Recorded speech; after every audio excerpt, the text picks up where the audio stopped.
ওরহমতুল্লাহি ওবারাকাতুহু।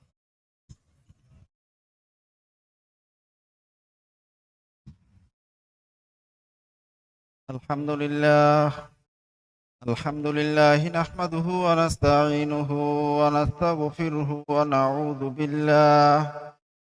নাউযু বিল্লাহি মিন শুরুরি আনফুসিনা ওয়া মিন সাইয়্যাতি আ'মালিনা। মান ইয়াহদিহিল্লাহু ফালা মুদিল্লা লাহু ওয়া মান ইউদ্লিলহু ফালা হাদিয়া লাহু। ونشهد أن لا إله إلا الله وحده لا شريك له، ونشهد أن سيدنا وسندنا ونبينا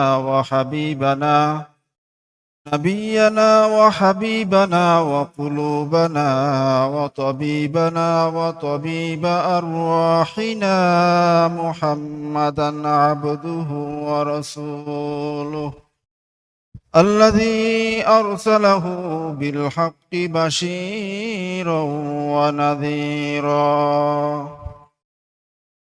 أما بعد فقد قال الله تعالى في كلامه المجيد وفرقانه الحميد: أعوذ بالله من الشيطان الرجيم. بسم الله الرحمن الرحيم. إن الله وملائكته يصلون على النبي يا أيها الذين آمنوا صلوا عليه وسلموا تسليما. اللهم صل على سيدنا مولانا محمد وعلى آله مولانا محمد. اللهم صل على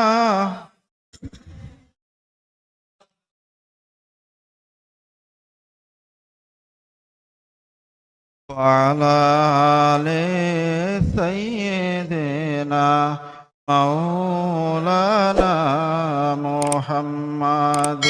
هو الحبيب الذي ترجى شفاعته لكل هول من الأهوال مقتهم.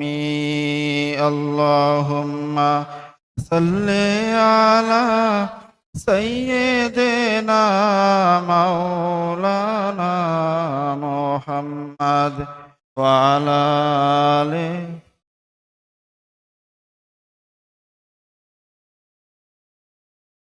محمد. بلغ العلا بكماله كشف الدجى بجماله حسنت جميع خصاله.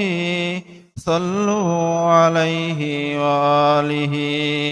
بلغ العلا بكماله كشف الدجى بجماله حسنت جميع خصاله. صلوا عليه.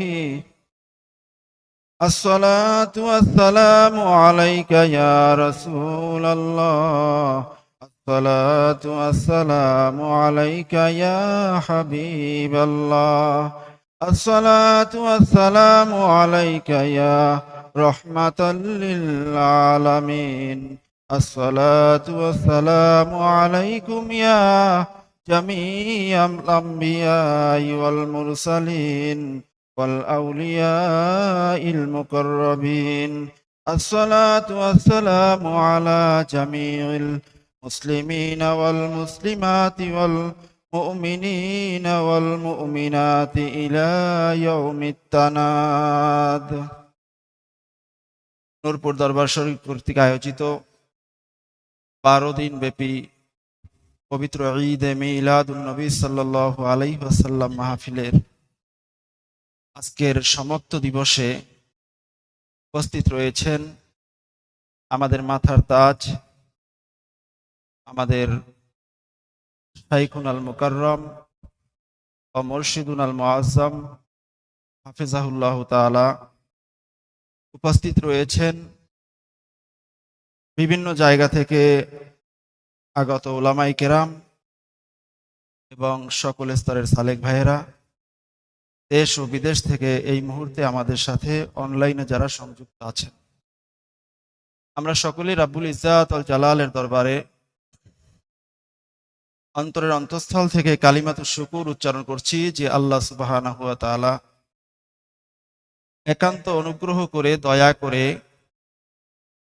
আমাদের মতো কতগুলো অযোগ্য মানুষকে আল্লাহ সুবহানাহু ওয়া তাআলার সৃষ্টির প্রধান আকর্ষণ, অন্য সকল সৃষ্টির ওসিলা, রহমাতুল লিল আলামিনের স্মরণে এই মোবারক মাহফিলে জীবনের কিছু সময় অতিবাহিত করার তৌফিক দিয়েছেন, আমাদেরকে অংশগ্রহণ করার তৌফিক দিয়েছেন।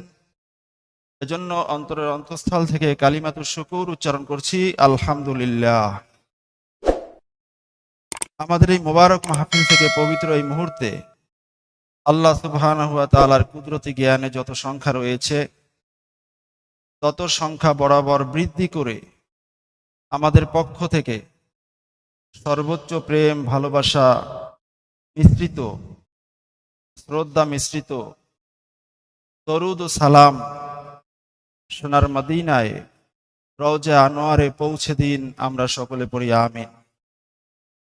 দরুদ ও সালামের জবাব জীবনে একটিবার হলেও আমাদেরকে কানে শোনার তৌফিক দান করুন, বলুন আমিন। মুআজ্জাজ হাজিরিন, আপনারা ইতিমধ্যেই আমার আলোচনার বিষয়বস্তু সম্পর্কে অবগত হয়েছেন। আমার আলোচনার বিষয় হলো সাইয়েদেনা হযরত আদম আলাইহিস সালাতু ওয়াস সালাম থেকে শুরু করে হযরত ঈসা রূহুল্লাহ আলাইহিস সালাতু ওয়াস সালাম পর্যন্ত আমাদের প্রিয় নবী সাল্লাল্লাহু আলাইহি ওয়াসাল্লামের নূর মোবারক কোন জায়গায় কি অবস্থায় ছিল, কার পরে কে এই নূর মোবারকের অধিকারী হয়েছিলেন, এই নূর গ্রহণ করার সৌভাগ্য কাদের হয়েছিল, এই ব্যাপারে আলোচনা।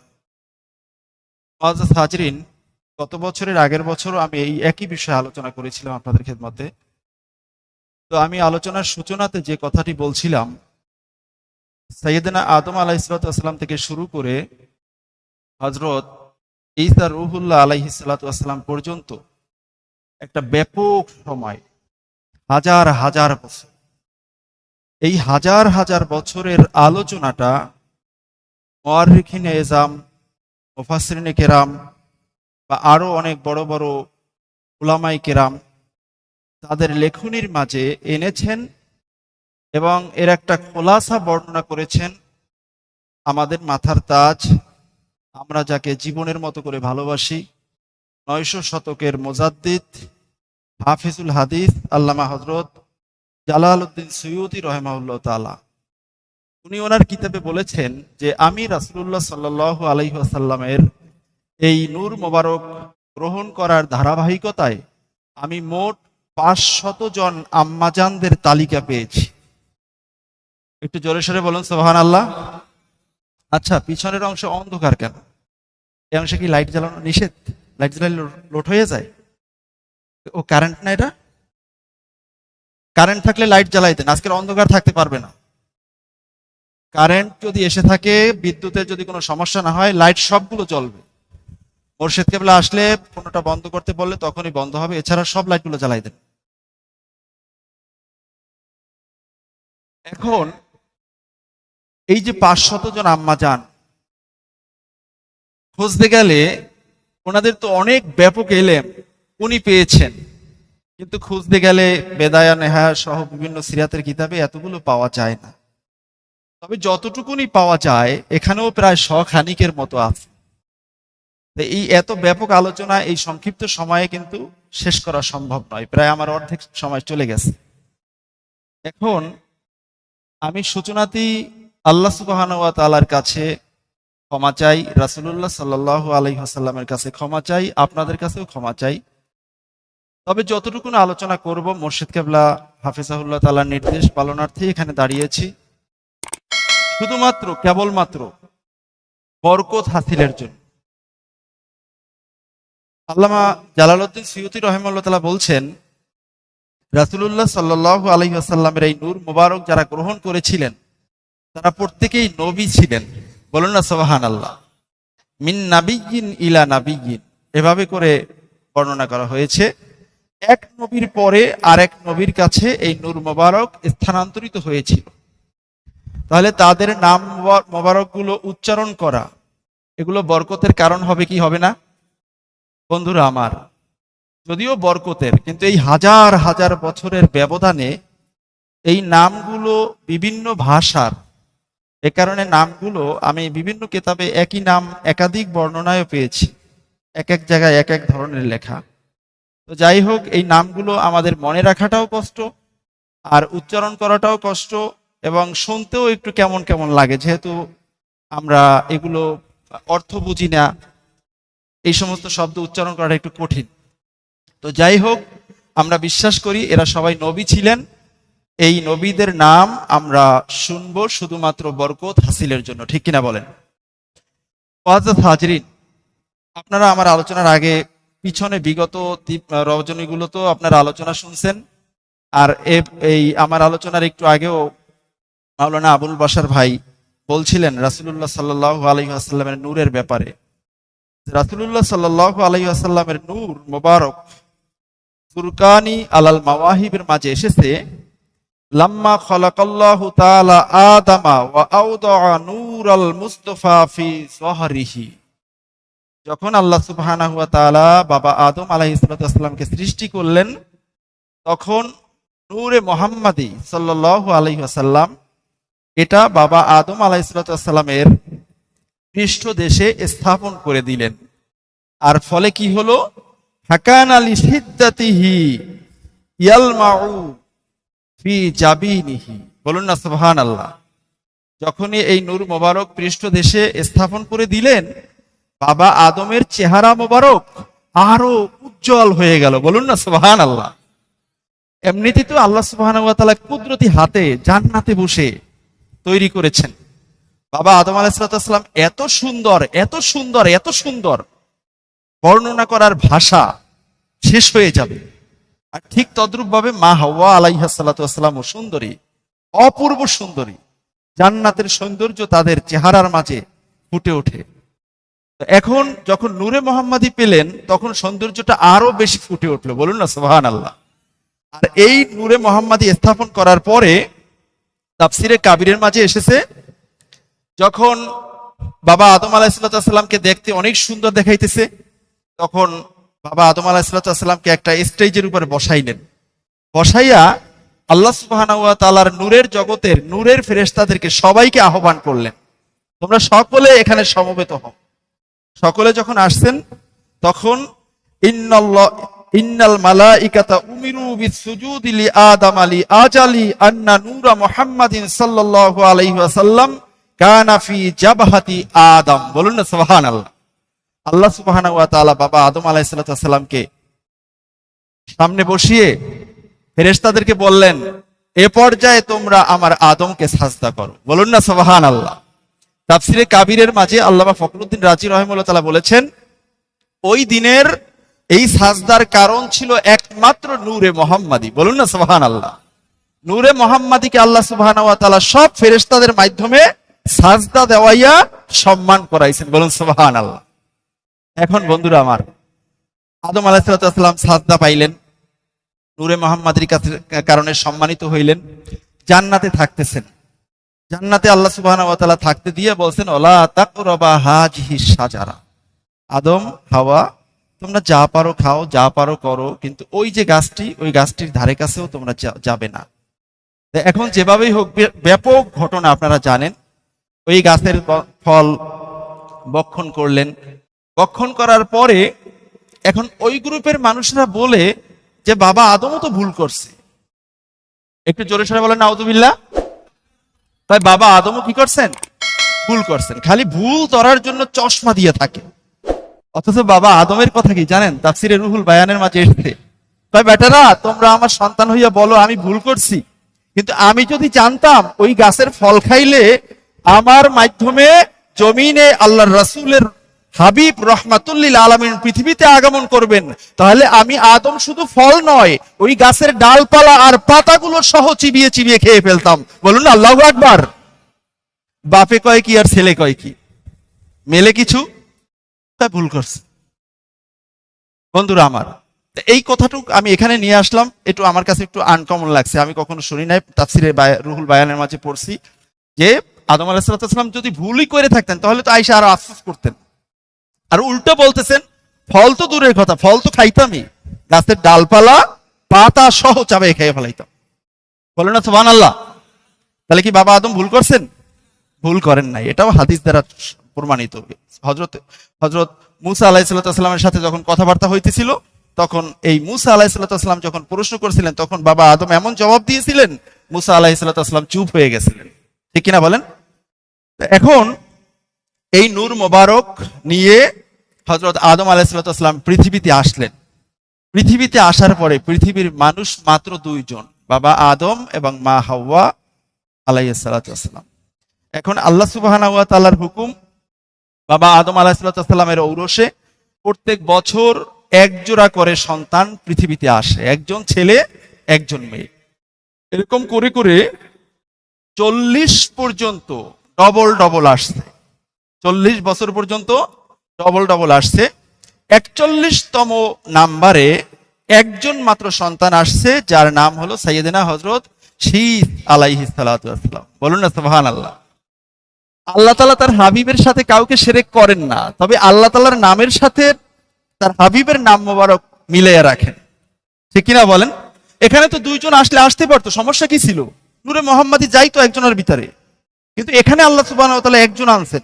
তার মানে প্রত্যেকটা পদে পদে, প্রত্যেকটা পদক্ষেপে পদক্ষেপে আল্লাহ তাআলা তার হাবিবের শান, আজমত, হুরমত, দারাজাত গোটা পৃথিবীবাসীর কাছে নয়, শুধুমাত্র গোটা আলমের কাছে প্রকাশিত করেছেন। বলুন না সুবহানাল্লাহ।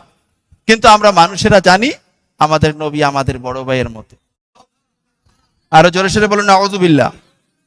এখন এই শীস আলাইহিস সালাতু ওয়াসসালামকে আল্লাহ সুবহানাহু ওয়া তাআলা 41 নম্বরতম নাম্বারে পাঠাইলেন, এবং এই শীস আলাইহিস সালাতু ওয়াসসালামের কাছে নূরে মুহাম্মাদি চলে আসলো আদম আলাইহিস সালাতু ওয়াসসালাম থেকে। বলুন না সুবহানাল্লাহ। সূরাতুশ শুআরা 219 নম্বর আয়াতে আল্লাহ সুবহানাহু ওয়া তাআলা বলেছেন, ওয়াতাকাল্লুবাকা ফিস সাজিদিন। প্রত্যেক যুগে যুগে, প্রত্যেক শতাব্দীতে শতাব্দীতে, প্রত্যেক হাজারের ভিতরে নূরে মুহাম্মাদি যারা বহন করেছিলেন তারা সবাই ছিলেন আল্লাহকে সাজদাকারী। বলুন না সুবহানাল্লাহ। আল্লাহকে সাজদা কারা করে? মুশরিকরা করে নাকি? তাই করে কারা? যারা তাওহীদবাদী, যারা আল্লাহকে বিশ্বাস করে, তারাই তো আল্লাহ তাআলাকে সাজদা করে। ঠিক কিনা বলেন? আল্লাহ বলছেন যে আমি সাজদাকারীদের মধ্যে আমি আমার হাবিবের নূর পর্যায়ক্রমে একেবারে হযরত আব্দুল্লাহ রাদিয়াল্লাহু তাআলা আনহু পর্যন্ত নিয়ে গেছি। বলুন না সুবহানাল্লাহ। এখন এই মাঝখানে একটু ঘটনা আছে। শীস আলাইহিস সালাতু ওয়াসসালাম পৃথিবীতে আসছেন, এরপরে আপনারা জানেন সেই কোরবানির ঘটনা, হাবিল কাবিলের ঘটনা, ব্যাপক আলোচনা এখানে তারিখের মাঝে আসছে। হাবিল কাবিল এই দুইজনকে কোরবানি করতে বলল। হাবিলের ভাগে ছিল হযরত আকলিমা, এবং ওই কাবিলের ভাগে ছিল লিউজা, এই এই বোন ছিল তার ভাগে। কিন্তু আকলিমা দেখতে ছিলেন সুন্দরী, এই কারণে কাবিল চিন্তা করলো আমার সুন্দরীটাই লাগবে। বাপের আইন লঙ্ঘন করে, আল্লাহর বিধান ভঙ্গ করে সে যে কোনো ভাবে হোক হযরত হাবিলকে সে হত্যা করলো। হত্যা করার পরে এই আকলিমাকে নিয়ে সে শাম থেকে এডেনে চলে গেছে। বাপের নির্দেশের বাহিরে বিবাহ করে বাপের সামনে আর থাকে নাই, আরেক দেশে চলে গেছে, গিয়া সেখানে জীবন যাপন করতেছে। ঐতিহাসিকরা লিখছেন, মুফাসসিরিন কিরামগণ লিখছেন যে এই কাবিলের বংশধারাই যত চোর, বাটপার, 2 নাম্বার, জেনাখোর, নেশাখোর যা আছে এই সবগুলো আসছে এই ধারাবাহিকতা থেকে। বলুন নাউযুবিল্লাহ। এখন শীস আলাইহিস সালাতু ওয়াসসালাম ওখানে থেকে গেলেন, আর ওই যে লিউজা উনি থেকে গেলেন।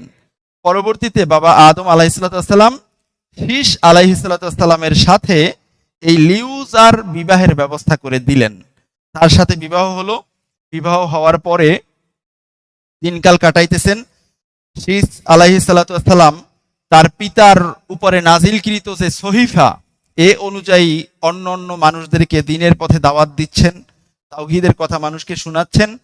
যখন বাবা আদমের বয়স 1040 কম, এই বয়সে উপনীত হলেন, তখন বাবা আদম আলাইহিস সালাম ইন্তেকাল করলেন এবং 1 বছর পরে মা হাওয়া আলাইহিস সালাম ইন্তেকাল করলেন। এবং ঐতিহাসিকগণ লিখছেন যে বাবা আদমের কবর হলো মসজিদে খায়েফের পাশে এবং মা হাওয়া আলাইহিস সালামের মাকবারা হলো জিদ্দা, লোহিত সাগরের পাড়ে।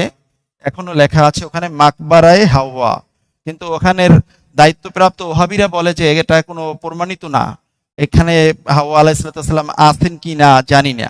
তবে যারা ভিতরে ঢুকছেন তারা আমার কাছে বলছেন ভিতরে নাকি বড় একটা কবরের নমুনাও আছে। তাহলে বোঝা গেল যে এখানে থাকতেই পারে, এখানে আছে। যাই হোক, এখন শীস আলাইহিস সালামের জীবন যাপন চলতেছে। শীস আলাইহিস সালাম বিবাহ করলেন ওই যে লিউজাকে।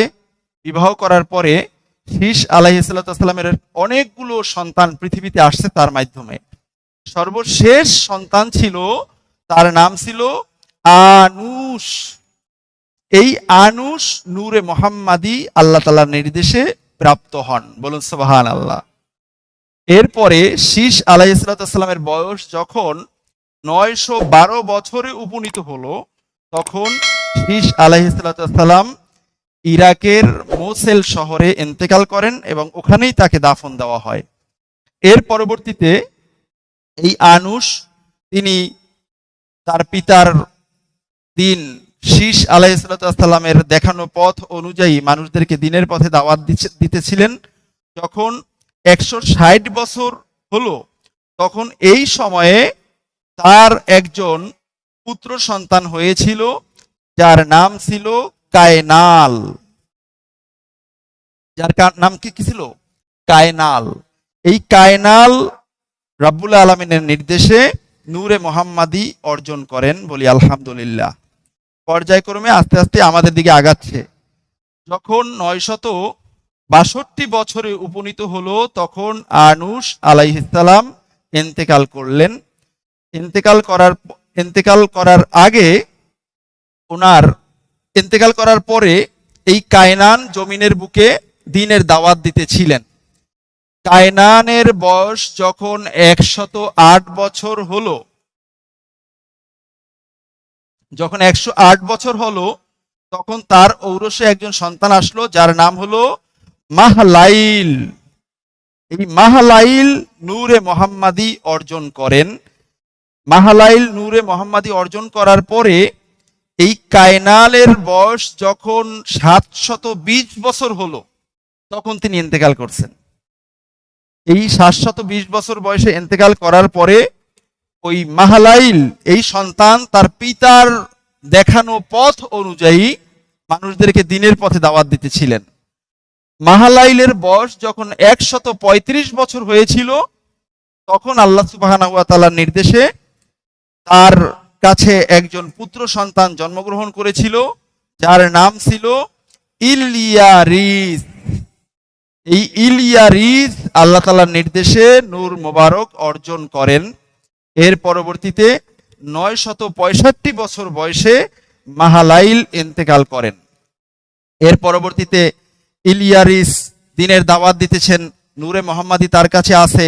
তার বয়স যখন 162 বছর হলো, 162 বছর বয়সে তার একজন পুত্র সন্তান জন্মগ্রহণ করলো যার নাম ছিল আখনুক। নাম কি বলেন? আখনুক। এই আখনুককেই মূলত বলা হয় আমাদের পরিচিত ইদ্রিস আলাইহিস সালাতু ওয়াস সালাম। এই নামটা তো আমাদের পরিচিত নাকি? ওনার এই ইদ্রিস আলাইহিস সালাতু ওয়াস সালামের মূলত নাম ছিল আখনুক। ওনাকে ইদ্রিস কেন বলা হইতো? আল্লাহ সুবহানাহু ওয়া তাআলা এই আখনুকের কাছে মোট 30 খানা সহিফা নাজিল করছিলেন। কয়খানা? আসমানি কিতাব মোট কয়খানা? 104 খানার 30 খানাই পাইছেন হযরত আখনুক, মানে যাকে আমরা চিনি ইদ্রিস আলাইহিস সালাতু ওয়াস সালাম। তো উনি এই কিতাব খুব বেশি বেশি তেলাওয়াত করতেন, এই কারণে ওনার নাম হয়ে গেছে ইদ্রিস, তারসুন থেকে ইদ্রিস। এখন এই ইদ্রিস আলাইহিস সালাতু ওয়াস সালামের ফজিলতের ব্যাপারে আল্লাহ সুবহানাহু ওয়া তাআলা কোরআনুল কারীমে আয়াতে কারিমা নাযিল করছেন। সূরা মারইয়াম 56 নম্বর আয়াত, আল্লাহ সুবহানাহু ওয়া তাআলা বলেছেন, ওযকুর ফিল কিতাবি ইদ্রিসা ইন্নাহু কানা সিদ্দীকান নাবিয়্যা। বলুন না সুবহানাল্লাহ। আল্লাহ সুবহানাহু ওয়া তাআলা ইদ্রিস আলাইহিস সালাতু ওয়াস সালামকে কোরআনুল কারীমের মাঝে সিদ্দিক নামে ভূষিত করছেন। বলুন সুবহানাল্লাহ। তাহলে নূর মোবারক কারা বহন করতেছেন দেখছেন। এখানে যদি আখনুক বলা হতো আমাদের পরিচিত ছিল না, যখন ইদ্রিস বলা হলো তখন দেখি হ্যাঁ এ তো নবী, তাহলে বুঝে গেল আমাদের আল্লামা জালালউদ্দিন সুয়ুতী রাহিমাহুল্লাহ বলছেন মিন নাবিয়্যিন ইলা নাবিয়্যিন, এই কথাটা হতেই পারে, এটা বাস্তব কথা, ঠিক কিনা বলেন? তার কারণ কোরআনুল কারীমে নাম এসেছে মাত্র 25 জন নবীর, আর নবীদের সংখ্যা হলো 1 লক্ষের উপরে। 1 লক্ষ কি 2,24,000? তাহলে আমরা 1,24,000 ধরলেও এই 25 জন বাদে বাকি জনের নাম তো আমরা জানি না। তারা নবী না সবাই, এবং তাদের সবার উপরে আমাদের ঈমান আছে, পরিপূর্ণ ঈমান আছে। কেউ যদি বলে যে যে কোনো একজন নবীকে আমি মানি না, তার নাম জানি চাই না জানি, তাহলে সে বেঈমান হয়ে যাবে, কাফের হয়ে যাবে, ঠিক কিনা বলেন? তাহলে ইদ্রিস আলাইহিস সালাতু ওয়াস সালাম পৃথিবীতে আগমন করলেন। ইদ্রিস আলাইহিস সালাতু ওয়াস সালামের কাছে নূরে মুহাম্মাদি গেল এবং বেশি বেশি সহিফা পাঠ করতেছেন। ইদ্রিস আলাইহিস সালাতু ওয়াস সালামের কিছু বৈশিষ্ট্য গোটা পৃথিবীর মানব জাতি পেয়েছেন, তার কিছু অবদানে আমরা এখনো ভালোভাবে জীবন যাপন করতে পারতেছি। যেমন ইদ্রিস আলাইহিস সালাতু ওয়াস সালাম এই পৃথিবীতে সর্বপ্রথম জ্যোতির্বিজ্ঞানের আবিষ্কার করেছিলেন। বলুন না সুবহানাল্লাহ। কত হাজার হাজার বছর আগে জ্যোতির্বিজ্ঞানের আবিষ্কারক মুসলমান আল্লাহর পয়গাম্বার রাসূল হযরত ইদ্রিস আলাইহিস সালাতু ওয়াস সালাম। এরপরে অঙ্কশাস্ত্র আবিষ্কার করছেন হযরত ইদ্রিস আলাইহিস সালাতু ওয়াস সালাম।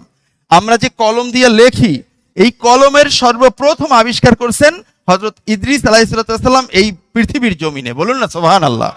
এরপরে কাপড় সেলাই করার পদ্ধতি, কাপড় ছিঁড়ে গেলে কেমনে সেলাই করতে হয় এটা মানুষ আগে জানতো না, ইদ্রিস আলাইহিস সালাতু ওয়াস সালাম এই পদ্ধতি শিখিয়েছেন। এরপরে বিভিন্ন জিনিস পরিমাপের হাতিয়ার, এটাও সর্বপ্রথম হযরত ইদ্রিস আলাইহিস সালাতু ওয়াস সালাম এই পৃথিবীর জমিনে আবিষ্কার করেছিলেন। ইদ্রিস আলাইহিস সালাতু ওয়াস সালামের বয়স যখন 165 বছর, তখন তার ঔরসে অনেকগুলো সন্তানের মাঝে এই 65 বছরে একজন সন্তান পৃথিবীতে আসেন, যার নাম ছিল মুতাওশালিক। এই ওনার কাছে নূরে মুহাম্মাদি এসে পৌঁছেছিল হযরত ইদ্রিস আলাইহিস সালাতু ওয়াস সালামের কাছ থেকে।